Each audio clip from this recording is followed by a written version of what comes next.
गुढीपाडवा हा महाराष्ट्रातील सर्वात मोठा सण असून तो चैत्र शुद्ध प्रतिपदेला मराठी नवीन वर्षाची सुरुवात म्हणून साजरा केला जातो.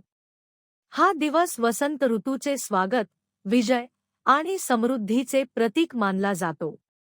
या दिवशी घरासमोर गुढी, रेशमी वस्त्र, कडुनिंब फुलांचा हार आणि तांब्या असलेली काठी उभारून पूजा केली जाते आणि नवीन वर्षाची सुरुवात आनंदाने केली जाते. गुढीपाडव्याचे महत्त्व आणि माहिती. गुढीपाडवा म्हणजे मराठी दिनदर्शिकेनुसार पंचांग वर्षाचा पहिला दिवस. या दिवशी वसंत ऋतूची सुरुवात होते आणि निसर्गात चैतन्य असते.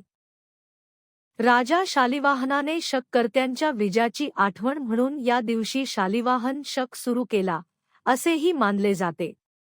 गुढीपाडवा हा 3.5 मुहूर्तांपैकी एक पूर्ण मुहूर्त मानला जातो, ज्यामुळे नवीन काम, व्यवसाय किंवा वस्तू खरेदीसाठी हा दिवस अत्यंत शुभ असतो. गुढीपाडवा